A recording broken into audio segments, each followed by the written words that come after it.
From CBS News headquarters in New York, this is the CBS Evening News, with Dan Rather substituting for Walter Cronkite, and Peter Collins aboard the USS Blue Ridge, Ed Bradley in Manila, John Lawrence in Paris, Peter Kalischer in Da Nang, in Washington, Phil Jones, Bob Schieffer, and Hal Walker.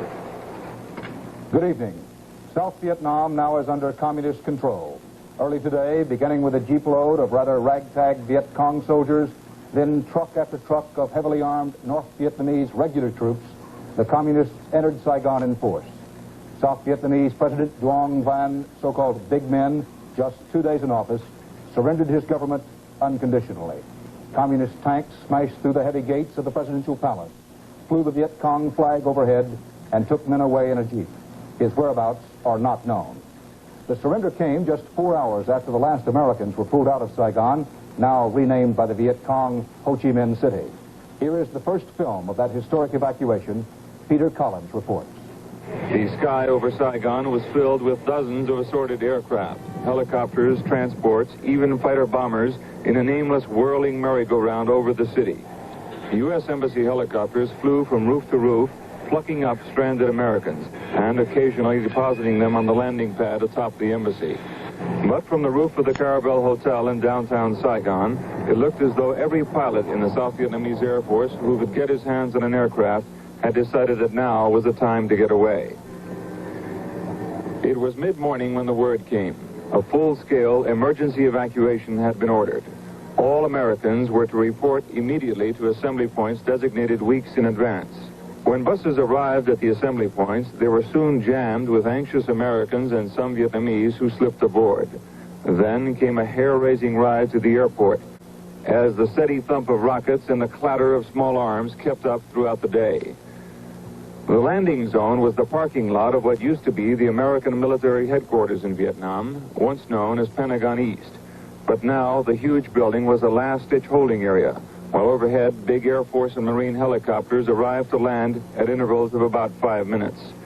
Inside the building, the evacuees were broken into groups of 50, and then it was a mad dash out the door into the parking lot for the waiting helicopter.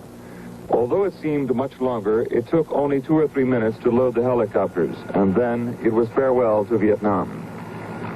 To avoid the threat of surface-to-air missiles, the big chopper skimmed low over Saigon, with the door gunner at the ready and the engines deliberately set to produce a stream of white smoke so that any aircraft crews would have a hard time spotting it. It was a 45-minute ride from the encircled and threatened city of Saigon to the safety of American aircraft carriers waiting offshore. So, on the South China Sea, thousands of other Vietnamese were fleeing in an armada of boats, hundreds of vessels of all size, ranging from patrol boats to Vietnamese Navy warships, all making their way out to the American 7th Fleet and presumably hoping for an eventual voyage to the United States.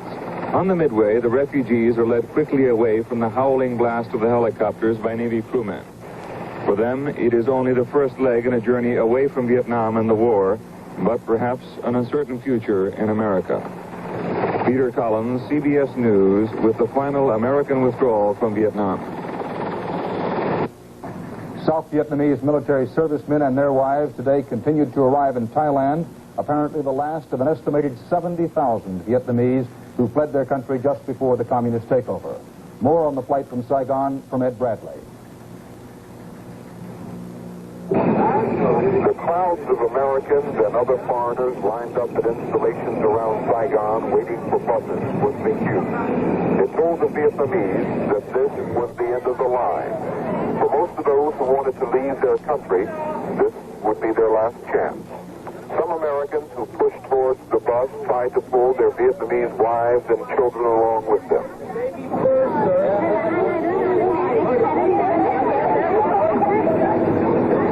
There were desperate scenes with families separated and crying out for help, pleading not to be left behind, clutching at the last straw of hope. We rode through the streets of Saigon for more than 4 hours, unable to find a way out or anyone who could tell us where to go. At Tonsonet Airport, armed paratroopers turned our buses back. At one point, we were unloaded on the Saigon waterfront, where we could see American helicopters circling the city, and Vietnamese trying to escape on boats heading to the sea. No one wanted to be left in this crowd that at times was strangely quiet, but that always was on the verge of panic. We all decided to try and reach the United States Embassy, and once there, we found it surrounded by Vietnamese looking for a way in and a way out. Helicopters were landing on the roof and inside the compound as we walked to the back of the embassy. We had to push and shove our way through a crowd of several hundred Vietnamese trying to scale the walls, only to be knocked back by U.S. Marines. Once inside the compound, for the Americans and those Vietnamese who managed to get in with legal documents, and the many who managed entrance without, the rest was easy. It was just a matter of waiting your turn for a helicopter to take you to one of the ships on station off the Vietnamese coast. The American fleet had been having problems since the start of the evacuation, not with the arrival of South Vietnamese pilots and their helicopters loaded with family and friends. Hovering above the decks to unload their passengers, the pilots were unfamiliar with landing their craft on a moving ship. One crashed into the side of the USS Blue Ridge, others managed to crash land on the deck of the ship. For those that did manage to put down, they were simply pushed over the side and into the sea by U.S. sailors and Marines to make room for the returning American craft based on that ship, filled with evacuees from Saigon. Other South Vietnamese pilots just hovered long enough to unload their passengers and then headed to the side of the ship and just jumped out with their life vests to be picked up by U.S. sailors, their helicopters crashing into the sea. Still other pilots headed out to the side of the ships after unloading their passengers and settled the craft into the water and then jumped out, again waiting to be picked up by U.S. sailors. Many hours later, as one of the last evacuees arrived, U.S. Ambassador Graham Martin, the final American ambassador stationed in South Vietnam. After so many long and bitter years, the American involvement in Vietnam was over. Ed Bradley, CBS News, Manila.